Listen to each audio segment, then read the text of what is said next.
Good morning, everyone. Good morning. And welcome to the 2024 edition of Research America's post-election briefing series. I'm Mary Woolley, Research America's president and CEO, and thank you all for being here. And if you are from a member organization of Research America, we especially thank you for your membership. And if you're not a member, please chat with one of my Research America colleagues, find out more about what's involved. A big thanks to the AAAS and especially to Dr. Sudip Parikh, Sudip, there he is, the CEO of the AAAS for hosting us today. So, why are we here? We had an election. While some of the races have not been called, the American people have spoken in this election, and it's crystal clear that the election was about change, which we're going to get. But I've been reflecting on change in the context of science, and I just want to share a few thoughts on that. So, first of all, I'm not Pollyanna about this. Change, for sure, isn't always good, and it's often scary. But think of all the ways that science and scientists and technology and engineering have been the agent of positive change in our lives, have made all the difference to individuals and to family. My Aunt Catherine died 2 days ago. She was 92. She was diabetic. Without science, she would never have lived to be 92. Other people in my family, we do have diabetes in our family. Other people didn't make it that long. She and her family were grateful to medical science. I don't know how they voted in the last election, but given conversations over the years, probably not the way I voted. But there was things that we shared deeply, aspirations for better health, for better lives for our children, for a better future, for security, for prosperity. There's so many ways that we align with aspiration. We in the science community are capable of doing a lot of maligning, when I think what we ought to be doing is a lot more aligning. There are ways to align. But in addition to thinking about all of the positive things that science as an agent of change, and agents individually of change in so many good ways, I know that I'm not alone when I think about change, that it's time for some change within the scientific enterprise. Former NIH Director Elias Zerhouni has said, quote, "What got us here to this point in our scientific accomplishment won't get us there to a better future. The models of working like we did in the 1950s or even the early part of this century do need some change, some adjustment. The ways we organize and coordinate science need some adjustment, some change. And definitely the way we communicate with those who aren't science trained needs to change. We need to do less asserting, more listening." Well, we, Research America, with many of you, working with many of you, have been working toward actionable plans to assure positive change going forward. We knew that we were going to have an election of change, a new Congress, a new administration, and there are opportunities there. And working together with many of you now and going forward, we can realize aspirations we share with everyone: better health, quality of life, prosperity, security, the list goes on. So what does this time of change in our government mean in terms of the challenges the medical health and scientific research community faces? What does it mean for advocates? Today's discussion with our panel will shine some light on what the results of the election mean, and we're going to get right into it. Before I introduce the panel, though, just a couple of quick housekeeping items. For those here in person, there are 2 microphones. I can see those in the aisles here for questions during the Q&A time. So if you just line up there, our moderator will recognize as many questions as we have time for. And just saying, we'll have time for more questions if you keep your remarks to a question. Land the plane, as someone famously said. But now to introduce today's panel. The Honorable Charlie Dent, Charlie, identify yourself, is Executive Director and Vice President at the Aspen Institute. And Charlie served in the U.S. House of Representatives from 2005 to 2018, representing the state of Pennsylvania. And he's also an emeritus member of the Research America Board of Directors. I already mentioned Sudip Parikh, Chief Executive Officer of the AAAS, and Sudip is also, he has many hats, the executive publisher for the science journals, and he's a chair of the Research America Board of Directors. Sudip served as science advisor and professional staff to the Senate Appropriations Committee from 2001 to 2009. And we have Lisa Kountoupes, Lisa, there you are, president and founder of Kountoupes Denim, Car, and Reed. Prior to her consulting work, Lisa held a series of senior positions in the federal government, including in the Department of Energy and the Congress, and she served as deputy assistant to the president for legislative affairs for President Clinton. Mathew Lapinski is Chief Executive Officer of Crossroads Strategies, LLC. With nearly 2 decades of advocacy experience, he is an expert in navigating Washington's federal legislative and regulatory institutions. So we're going to ask them anything, and the person moderating that Ask Them Anything is our wonderful Laura Barron Lopez, the White House correspondent for PBS NewsHour. I'm really looking forward to this conversation. And with that, I turn it over to you, Laura. Great. Thank you so much. Hi, everyone. I am here with you this morning instead of at the White House, where, as you all probably know, Donald Trump is there as I speak, meeting with President Biden.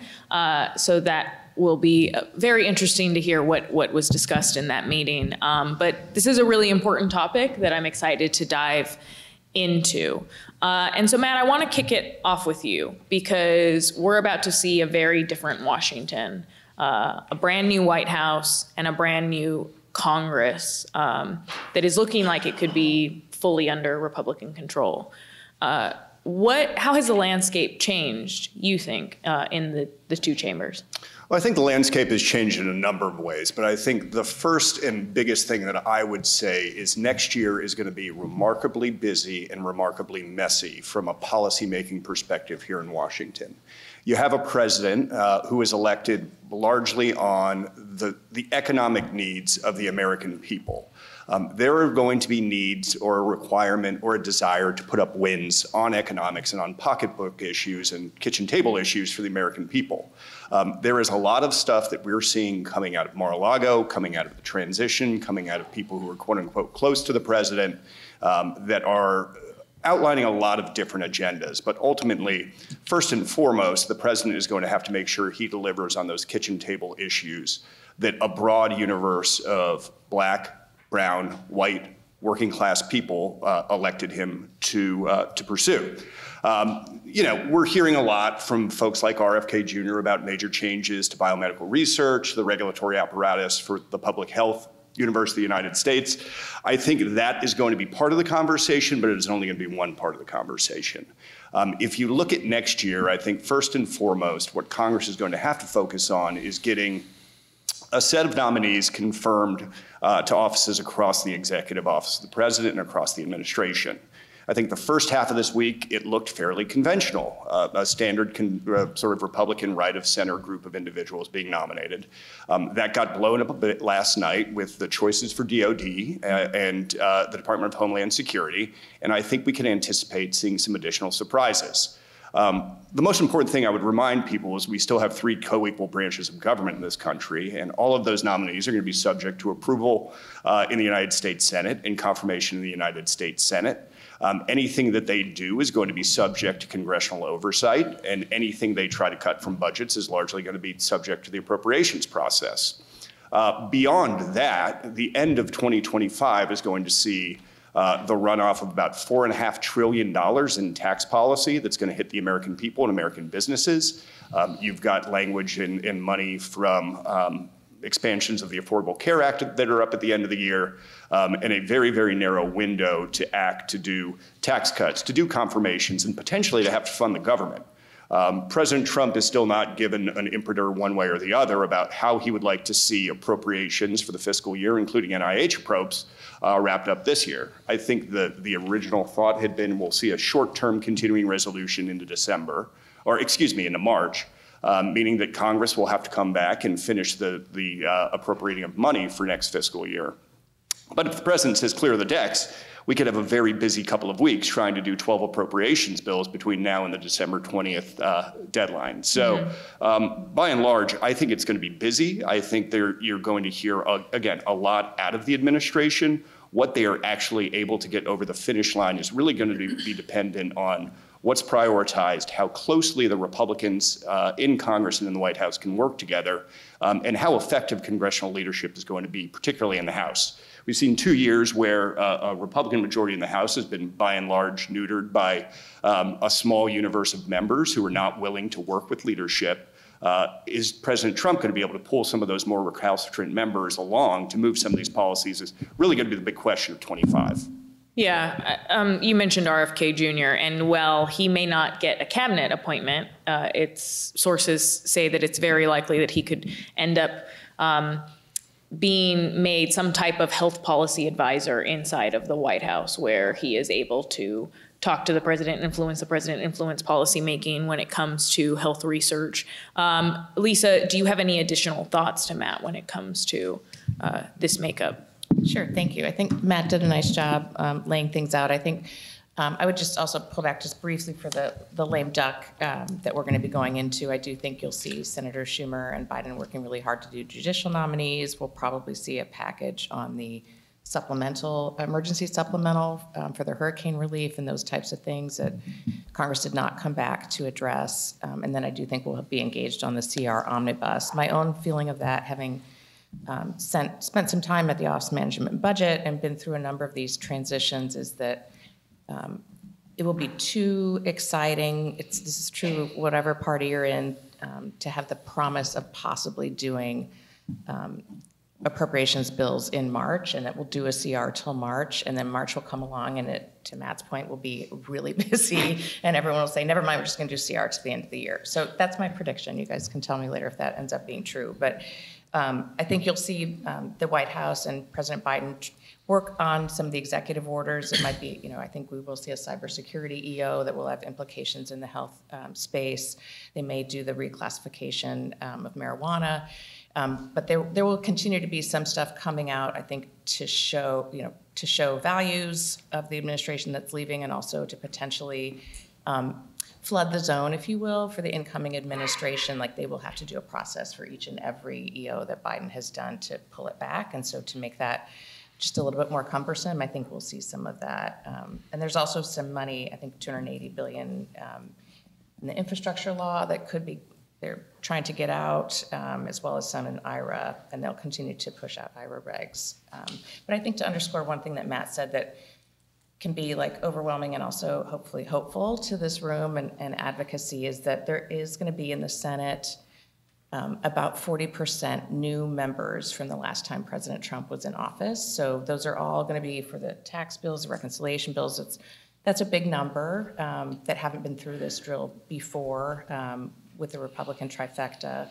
And then from last Congress, there's about a 12% new in the Senate. And in the House, similarly, since TCJA, or since President Trump was in last time, there's about 55% total new members, 64% total Republican new members, and since last year, about 15% new House members. So all of that will be for the Republicans to manage, sort of skill, alacrity of movement, making decisions.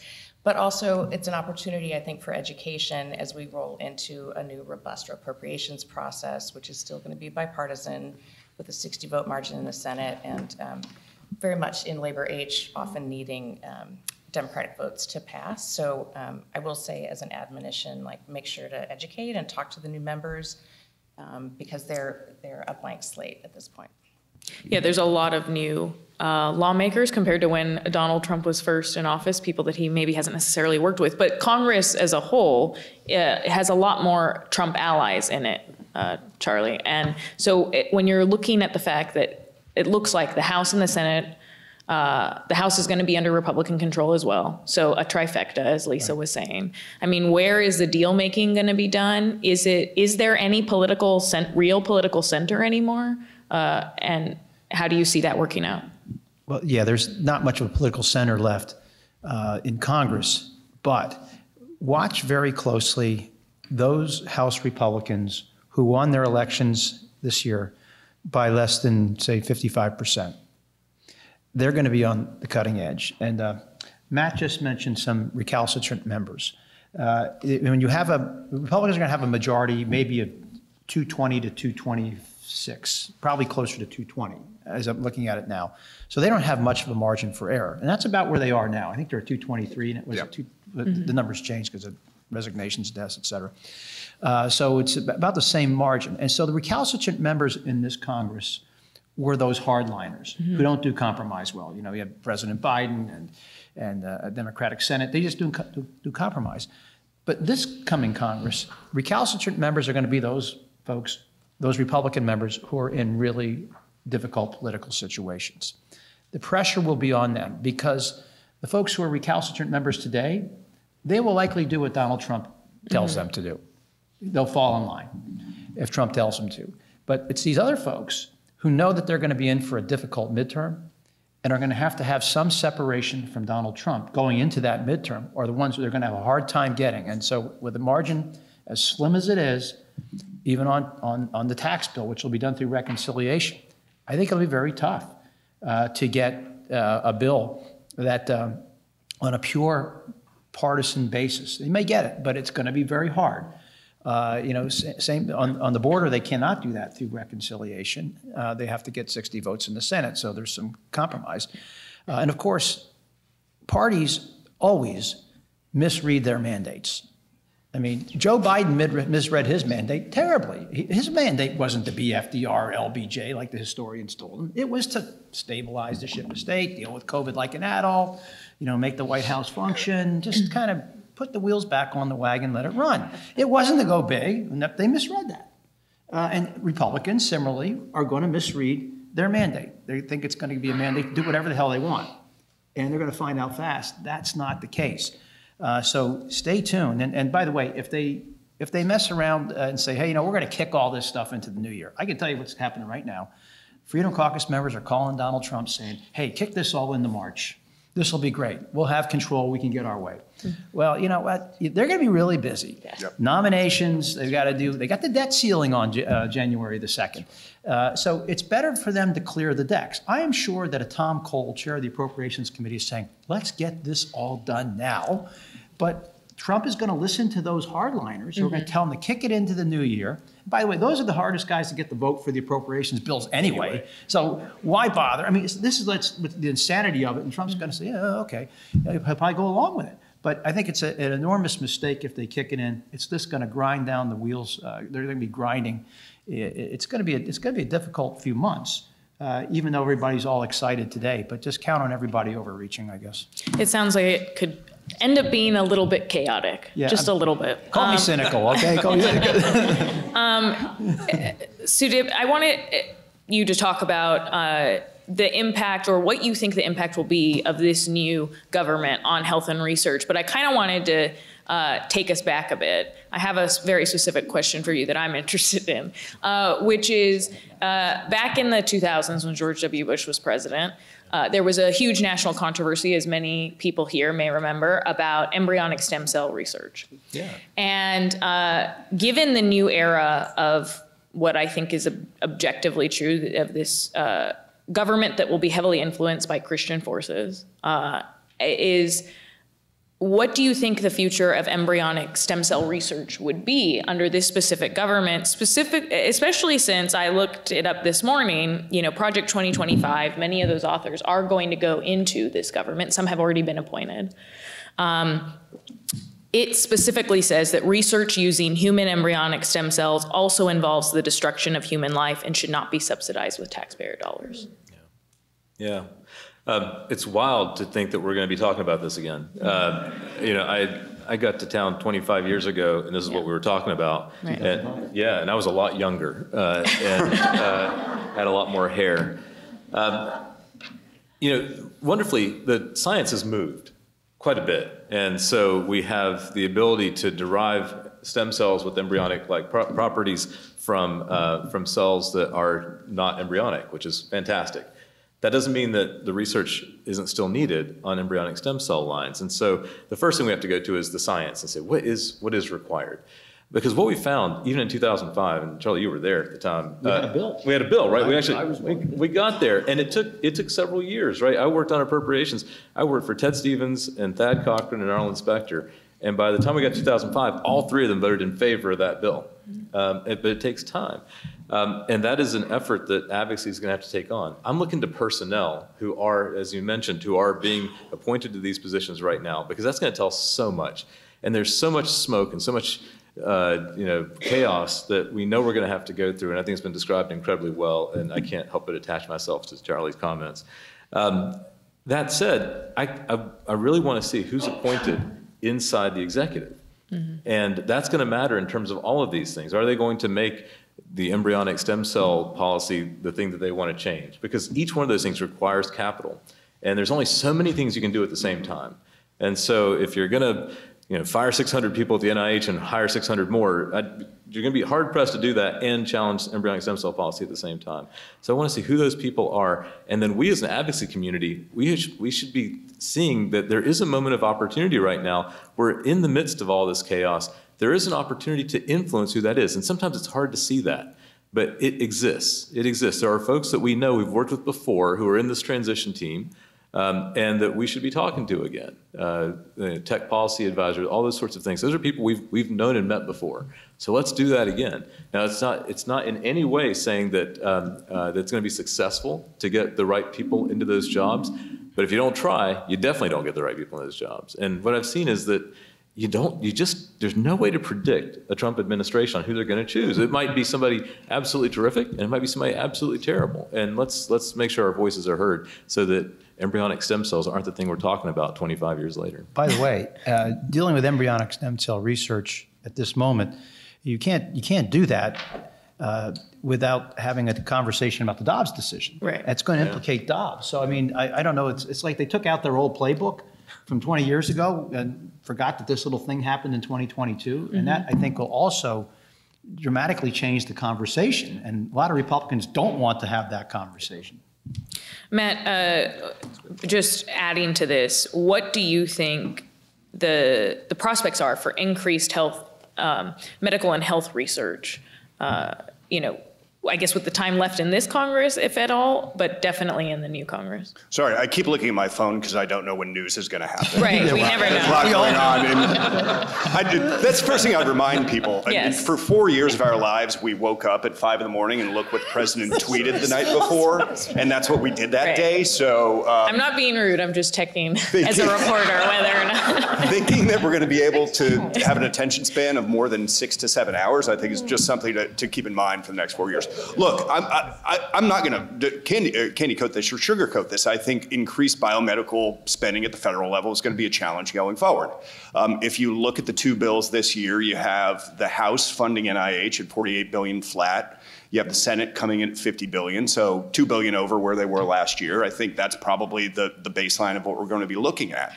I'd say the good news is if you look at the appropriations committees in both the House and the Senate, Tom Cole and Susan Collins are two of the greatest champions of biomedical research on Capitol Hill or in Congress in either party. Shelley Moore Capito and Bob Adderholt are the same way. So I think we are going to have strong allies in the majority in both the House and the Senate on the people who are actually writing bills, negotiating, working with the Executive Office of President, working with HHS, and working with Democrats. Where the convincing is going to have to happen, and I think this is one of the things that people miss from the last few years, the devolution of control of this process from the leadership in the House and the Senate to the committee chairs, to the subcommittee chairs, to the members. There has got to be a lot more shoe leather lobbying and hand-to-hand combat, and I don't mean that in a pejorative way, just engagement, I should say, with the rank and file members of the Appropriations Committee in the House and the Senate in places where we have constituent relationships to make sure they understand the importance of biomedical research, not only for the public health environment, but just as importantly for the growth of domestic manufacturing, for the growth of national security, for the growth of economic security. If President Trump is going to try to do two things, he's going to bring manufacturing home, and he's going to make sure the United States is in a stronger position at the end of his term than it was at the beginning vis-a-vis China. And I think there is a very strong case to be made in both of those cases that biomedical and more broadly scientific research is critical to our economic success, to the growth of domestic manufacturing, and frankly for our geostrategic positioning against China. And I know we're going to talk more about that, but there are a lot of messages that I think will resonate, but we need to think through a broader audience of people to whom to deliver those messages. Yeah, go for it, Lisa. I was just going to add to that. I think even in this Congress, we've had some of that dynamic, right, with the House and the Senate being of split majority control, and I think trying to figure out exactly the domestic-facing import of the programs that we're advocating for is just really an important advocacy approach in this. And I think some of that, I would say, lessons learned from another area, like some of the IRA tax credits that were for different types of energy sources, different field. But as those became more being built in red states and got jobs going in those, that now there's more support, and you'll see the speaker saying things like, we're not going to repeal the IRA in full cloth. So I think trying to take lessons learned from that and apply it to our work is really an important step forward. Lisa, when you think about personnel, especially who will lead, federal health agencies, is there one in particular that you're focused on? Is there one that you're the most concerned about? I wonder who. I mean, I think a lot of the questions that we're wrestling with are going to have a little bit more clarity when there's an announcement about an HHS secretary. I tend to think RFK will sort of spin out, and it'll be a moment in time, and it'll be very stressful. 10 Scaramucci's. Yes, exactly. That's well said. That's about 100 days, 111, I think. Oh, okay. I think looking at, NIH is not a term-limited appointment. I think there's a well-regarded person in there now. The question of whether or not she stays is going to be an issue, and that position does require Senate confirmation. So I think looking at what happens there, and I do think, to Charlie's really good point, engaging in suggestions of people who might be good is really important, and I do think the transition teams are looking for suggestions in that front. But I think that the leadership at HHS, they're going to have a lot of flexibility in terms of working with the Hill as to, do we starve ARPA-H? Just, maybe we don't get rid of it, we just don't resource it, we don't put people in it. Like, those are going to be the kind of subtle next tier questions that will we're going to have to keep track of, I think, as this fills out. Yeah, I think we want to get to some audience questions soon, so I'll turn to that in about 2 to 3 more minutes. So if everyone wants to get ready with some of their questions, we have mics on either side of the room. But Sudip and Charlie, I want to ask basically the same question, which is there a specific federal agency that you are, health agency that you are focused on right now in terms of where you think there could be the biggest impact from this next administration? Sudip, if you want to start. Sure. I'll not say all the above, and that's really what's in my head. I'll say FDA is critical. Some of the rhetoric around FDA has been just so wrong, and some of it has been so hyperbolic that you could imagine this sort of being on a knife's edge, where if you choose someone who is of the mold that you are going to eliminate entire departments of the FDA, or that you're going to only have safety be important, not efficacy, that can be determined by the marketplace. That's a philosophical shift that is going back to 50 years, 70 years. Whereas if you choose a different person, and I think both those futures are possible in a Trump administration. If you choose a different FDA commissioner, you have what could be really good building on the foundation of the work that's been done over the last 2 administrations. I'd say good work by both administrations. And that is something that I think is unremarked upon in a time of chaos, is that the commissioners that we've had over the last 2 administrations, the Trump administration and the Biden administration, have built on one another and have actually made progress for the agency. And can we make sure that the personnel that's chosen for this coming Trump administration continues that path? And I think both futures are possible. I guess the one position I'm watching carefully is Department of Justice, Attorney General. That's a big one. A lot of people around town who don't want to go to the gulag, and that's going to be a pretty important position. So that's just one to watch, because I think that will be, that can really set the tone for what this administration could be like. But I want to say, too, that in the last Trump administration, like I do a lot of work on State Department foreign operations, but they had some people like Mark Green, who ran USAID. Wonderful choice. Yeah. And, head of the Peace Corps. I mean, I go down and find some people that were really first rate. Chris Krebs at CISA, fired by tweet later, but nevertheless, but at Homeland Security. But there are a lot of people who are really very good. Yeah. And so, like I said, it's not all bad news. I mean, there's going to be some really good appointments, I suspect.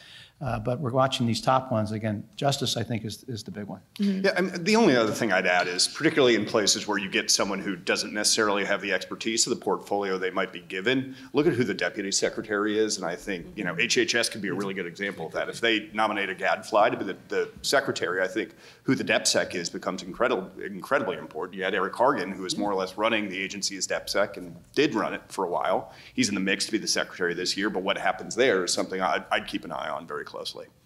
Okay, great. I think we'd like to open it up if people want to start lining up behind the mics that are on either side for audience questions. Just jump in? Yeah, go for it. Just Great. if you want to introduce yourself and then. Maybe I should leave it. Hi, my name's Dr. Tapring Michelle Piquato. I lead 2 organizations, AdSteam and National Science Policy Network, both dedicated to empowering the next generation of scholars in STEM degrees and scholars that are interested in using their science background for policy good. So my question for you guys, thank you so much for being up there, is you guys are the seniors. What should the next generation, what's the critical skill beyond their science technical abilities? What should they learn from you and your opportunities and your maybe mistakes that they need to do better to influence the state of our world? Who wants to take that first? We'll start off. Yeah, go for it, Lisa. I can kick off. I do think you've heard from us, being able to translate the work into impacts in local communities and show the value of that. I think that it's really hard in the scientific community sometimes to do that, and also the long lead time of the research makes that very challenging. But figuring out a way to communicate, and I think communicating in ways that the young people are communicating now is also really important, and that doesn't lend itself. Tweets are very short, but trying to figure out some smart ways to address that, because I do think that's a really important way of communicating the value. I'll just add, just since the AAAS does a lot of this work, and we're big fans of the NSPN, so glad you're here.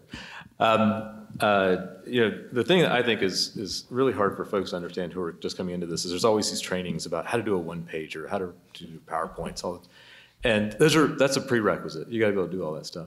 But the fact of the matter is that alone doesn't get anything. You can have the most beautiful PowerPoints and the great talking points and be able to do your elevator pitch.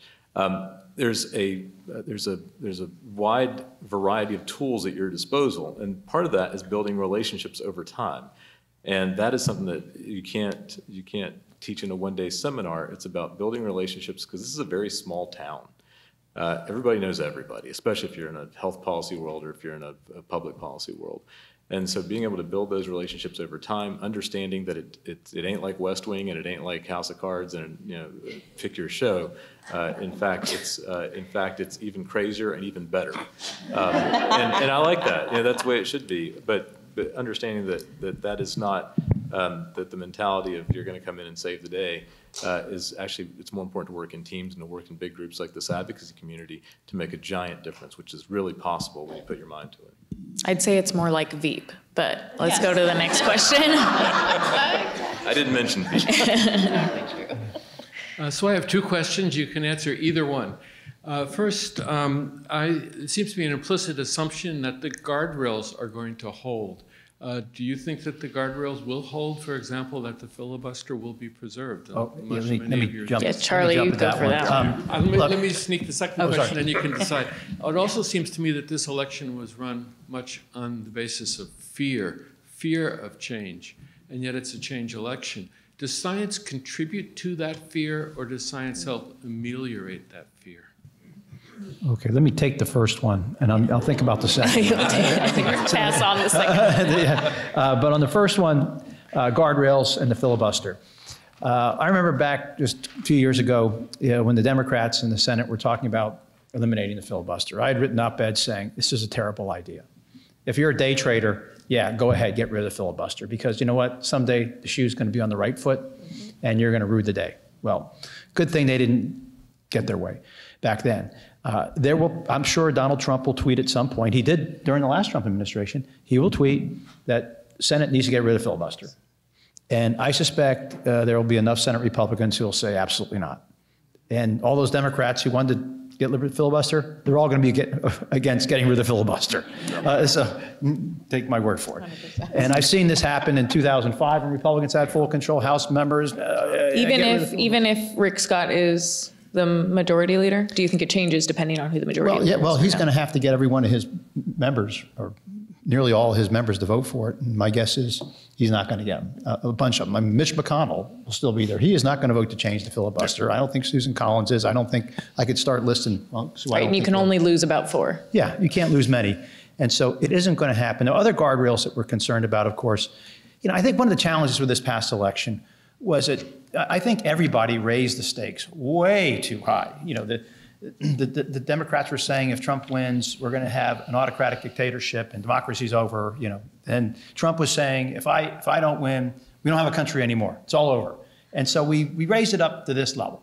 And so, you know, people get angry, and, you know, we had these horrible assassination attempts, and we're all worried about civil disorder after the election, which, you know, hasn't happened. So I think that's one of our big challenges. You know, will these guardrails hold? I think our institutions are a lot more resilient than we give them credit for. Will they be under stress again? Absolutely. But I like to think there are a lot of people who do want to protect tradition and standards. And let's give it a little bit of time. Sudip, do you want to, or Matt, do you want to take the question about whether or not science contributes to that fear? I'd just quickly say that it all really depends on how we as scientists in the scientific enterprise take this opportunity.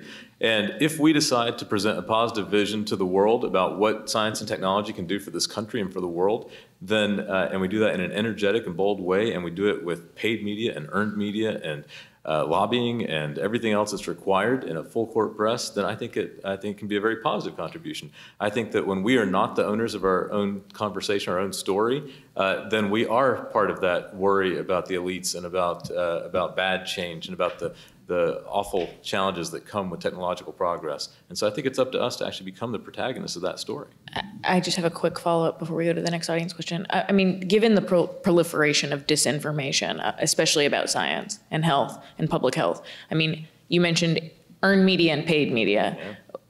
Are you talking about online in there too? Because right now we're in a whole totally different information environment where basically reporters like myself are nearly becoming obsolete. Yeah. So how exactly do you battle that? Yeah, if you look at the ways that people are communicating now, I've taken to trying to consume media in the way that my kids do and that others do, so I understand it. And I recognize that you can't leave these spaces undefended. Right? If you leave a space undefended, then in that space, in that echo chamber, there is a conversation that is completely foreign to everybody else. On science, on X, There is still a wonderful part of X that is, what Chem Twitter used to be and Bio Twitter used to be, where scientists are still having discussions about science. It's still happening, even on X. But there's also spaces where none of that is being discussed, and I think it's incumbent upon the scientific enterprise to be a part of those conversations. If we're not, eventually getting on 60 Minutes or being interviewed on the PBS NewsHour isn't going to be enough. We need to do it. We still need to do it. Yeah. But it's not enough. Okay, next question. Yeah, hi. I just want to thank you all for being here, and I want to thank Research America for sponsoring this forum along with AAAS. So thank you very much for your thoughts, which I know for all of us are still evolving. I'm a recently lapsed, retired member of the NIH. I worked at NIMHD, Minority Health and Health Disparities, when it was first founded and continued on. Before that, I was at USAID.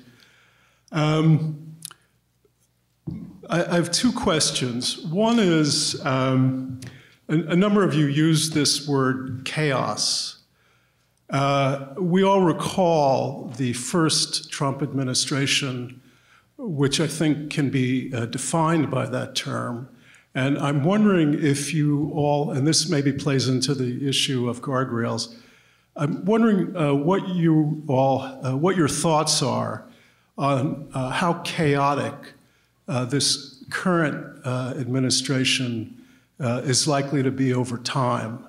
My second question is, this is just personally, I really feel bad for current federal workers right now. And I'm wondering what your thoughts are with what might happen to the federal workforce in this country with the election of Trump. So thanks in advance for your answers. Great. Matt, do you want to take the first one? Or? Yeah, I'm happy to. I think so the chaos level is really going to depend on what the principal wants to do.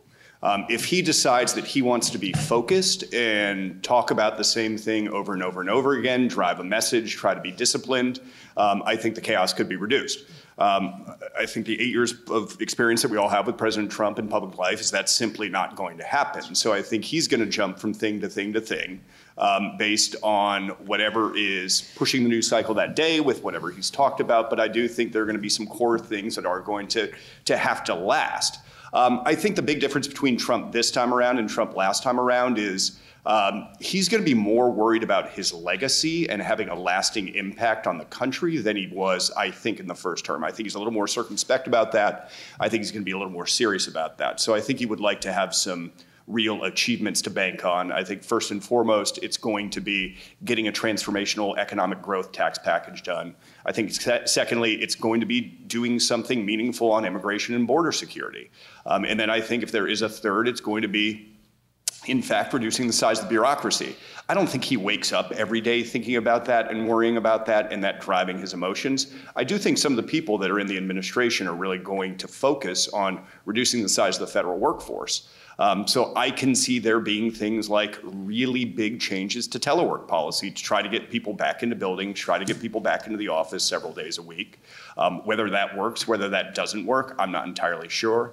I think there will be an effort made to sort of move some federal employees out of the greater DC area. That's going to require some cooperation from Congress. Can you do some of that in reconciliation? I'm not entirely sure. It'll be tough. But I do think there are going to be some things done that are designed to shrink the overall size of government. The other thing I will say is a lot of people, particularly people in the Senate who just won, their public life is already longer than Donald Trump's. They're here for 6 years, he's for 4, here for 4. So how much people are willing to go along with what the president's agenda is a little bit up in the air. Yeah, plus, I should note that, the second terms of presidents tend not to go very well. Yeah. And so Donald Trump walks into office as a lame duck. He's a lame duck. And I just would say that, nobody's going to lose money in this town betting on chaos. I mean, if you bet for chaos, you're probably going to make money. So I would expect to see that. And it will be, we'll see. I don't think they're going to be particularly focused. If they're smart, they'll try to actually get a few bipartisan wins. You may remember the mistake they made last time. They went right for health care in the beginning. when they probably should have gone for infrastructure and trying to do something bipartisan. It would have helped their administration. We'll see if they try to do a bipartisan win early. It would actually be smart and maybe help set the stage for the next few years. But we'll see what they do. Did you want to add anything right now? Okay. Okay. All right. We'll go to the next question. Thank you. Thank you. Morning, I'm Jeff Alexander, Director for Innovation Policy at RTI International. I'm kind of curious on the budgeting side. We're talking about the appropriations and what can happen with the continuing resolution. The other tool Congress has is rescission, which was talked about during the first Trump administration, but I honestly don't recall exactly how successful they were, but it is a way that Congress can retroactively carve up the budget a bit. And I'm curious if you have any ideas about, is that something that Congress would seriously consider rolling out at some rescission package, or is it really just too hard for them to do? I've found that to be, go ahead. I mean, I think it's kind of labor intensive in terms of like there are to-dos that we have to do, like FY25 is not done, FY26 is coming quickly, the reconciliation package. I could maybe see it in a reconciliation package if they're trying to find savings, because I think the tax extenders are very, very, very expensive, making no policy changes. So I think there will be, and I think you'll see that affect some of like the healthcare policies that aren't probably gonna get done at the end of this year because they wanna like put it in the reconciliation package to get offsets for that.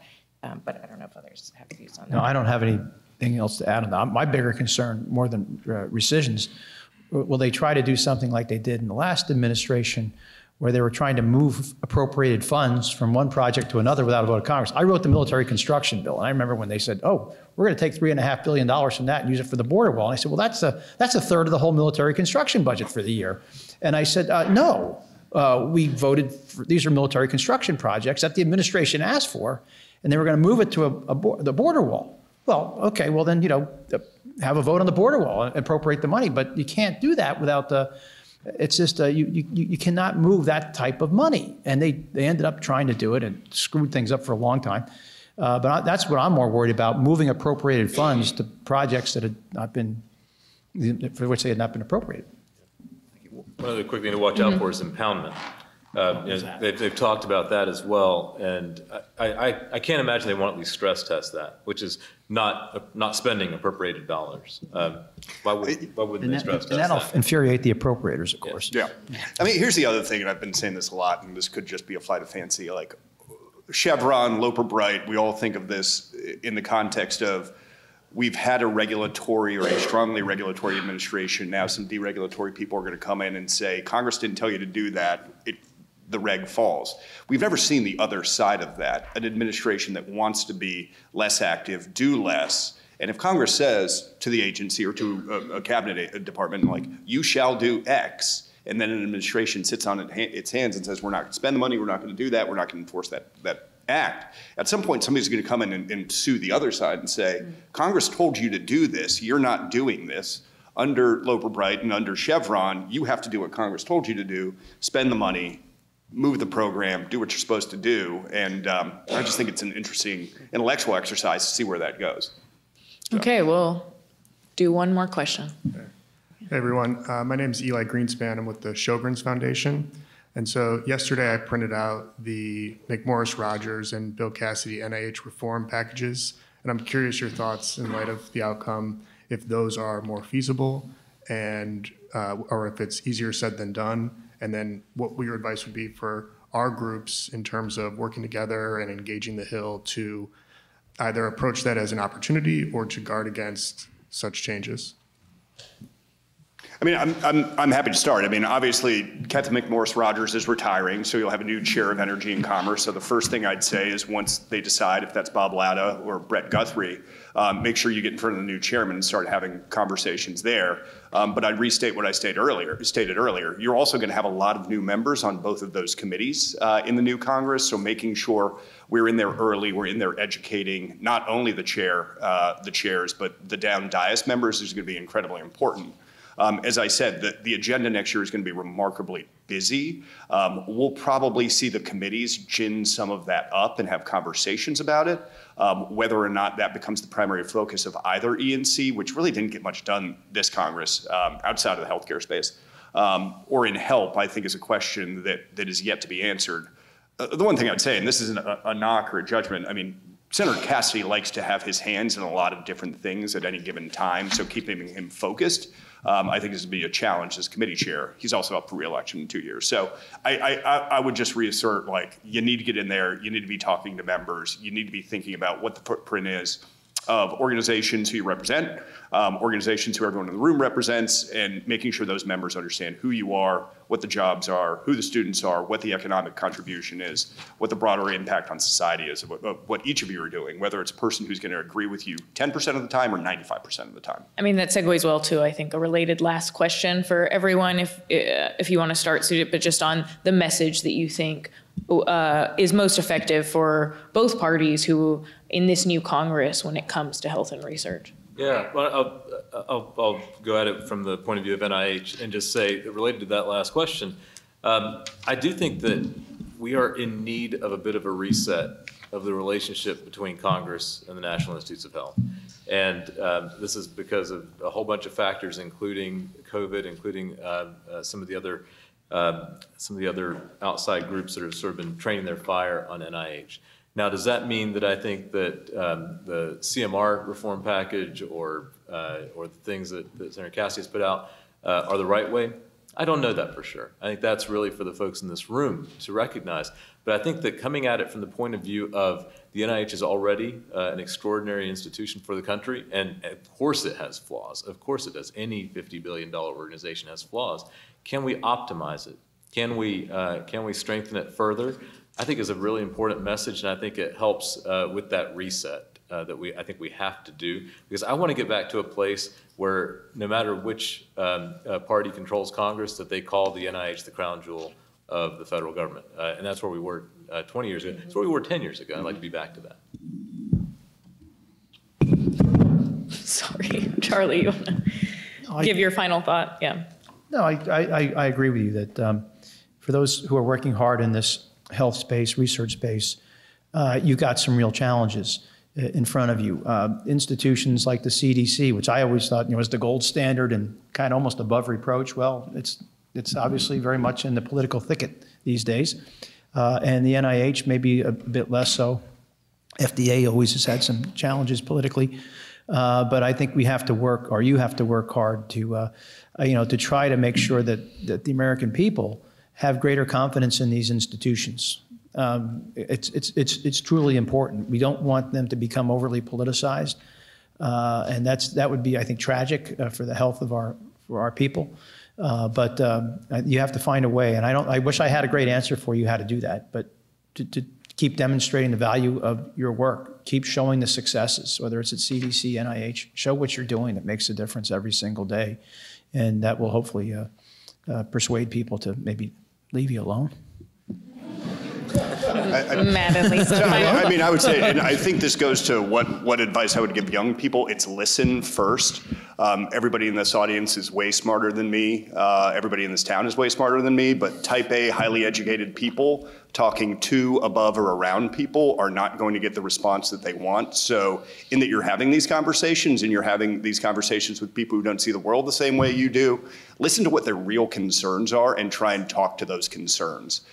Again, you're probably not going to convince 100% of the people 100% of the time, but I'll tell you just an example for me. We've got a ton of vaccine clients. I did a lot of work with Freedom Caucus members at the beginning of this Congress, and I had a lot of them saying, oh no, I got COVID vaccine. Like, I get a flu shot every year. Like, you're okay here. Like, we might make some noise, but don't worry, we're going to be with you at the end of the day. So listen to what people are saying and respond to the Freedom Caucus, they're not monolithic. No, not at all. They're not. Lisa, last thoughts? I agree with all that. I think just remembering the value of the time of advocacy is really important, and make sure that you're not just having conversations with yourselves, but you're taking those conversations to the policymakers, to the new members, to the seasoned members, to make sure that you're making your case. Wonderful, thank you. Well, that concludes our panel, and I'll turn it over to Mary Woolley for some closing remarks.